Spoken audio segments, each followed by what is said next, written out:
सच्ची कहानी। कैलाश के भोलेनाथ और भक्त रविदास। उत्तर प्रदेश के एक छोटे से गांव में रविदास नाम का एक निर्धन लेकिन अत्यंत श्रद्धालु बालक रहता था।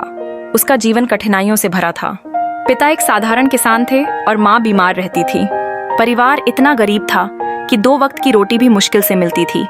लेकिन रविदास के मन में केवल एक ही विश्वास था, मेरे भोलेनाथ सब ठीक करेंगे।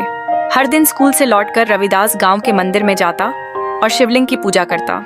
उसके पास फूल नहीं होते, दूध नहीं होता, बेलपत्र भी नहीं, लेकिन वह जो भी घर से मिलता उसी से भोलेनाथ की पूजा करता और कहता, भोले बाबा, आप सबके दुख दूर करते हो, एक दिन मेरे माँ बाप का भी दुख हर लेना।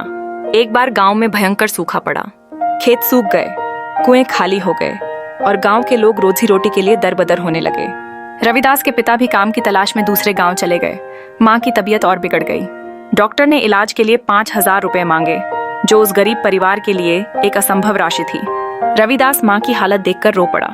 मंदिर जाकर भोलेनाथ से लिपटकर बोला, बाबा, अगर आप सच में सच्चे हो तो मेरी माँ को ठीक कर दो। मेरे पास पैसे नहीं हैं, लेकिन मेरा विश्वास सच्चा है। उसी रात रविदास को एक सपना आया। एक साधु के रूप में भगवान शिव स्वयं प्रकट हुए और बोले, रविदास, कल सूरज उगने से पहले श्मशान के पीछे की पीपल के पेड़ के नीचे जाना, वहां तुझे उत्तर मिलेगा। अगले दिन रविदास उस पीपल के पेड़ के नीचे गया और वहां खुदाई करने लगा। कुछ ही देर में उसे एक मिट्टी का घड़ा मिला जिसमें सोने के सिक्के भरे थे। वह सिक्के लेकर गांव के सरपंच के पास गया और सब कुछ सच सच बता दिया। सरपंच ने पुलिस बुलवाई, जांच हुई और तय हुआ कि भगवान के नाम पर मिले इन सिक्कों से गांव के गरीबों की मदद की जाएगी। लेकिन सभी ने एकमत होकर कहा कि पहले रविदास की मां का इलाज करवाया जाए, क्योंकि यही भगवान शिव की इच्छा थी। मां का इलाज हुआ और कुछ ही महीनों में वह पूर्ण रूप से स्वस्थ हो गई। गांव में भी उसी धन से पानी की व्यवस्था, स्कूल की मरम्मत और मंदिर का पुनर्निर्माण किया गया। अब रविदास पूरे गांव में प्रसिद्ध हो गया था, लेकिन वह बिल्कुल नहीं बदला। हर दिन वह उसी भक्ति भाव से मंदिर जाता और शिवलिंग पर जल चढ़ाकर धन्यवाद देता। एक दिन एक सन्यासी गांव में आया और रविदास को देखकर बोला, तू बड़ा पुण्यात्मा है। तूने जो भी पाया भगवान शिव की कृपा से पाया। वह तुझे आगे चलकर और भी बड़े कामों के लिए चुनेंगे।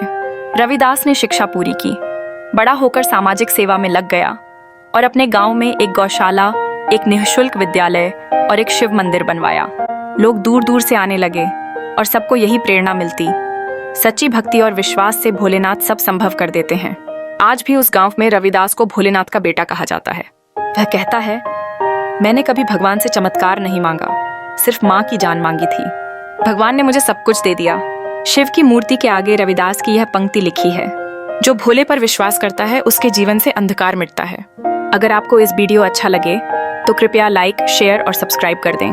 धन्यवाद। डिस्क्लेमर, यह पाठ्य सामग्री आम धारणाओं और इंटरनेट पर मौजूद सामग्री के आधार पर लिखी गई है। डिवोशनल @व्लॉग्स चैनल इसकी पुष्टि नहीं करता है।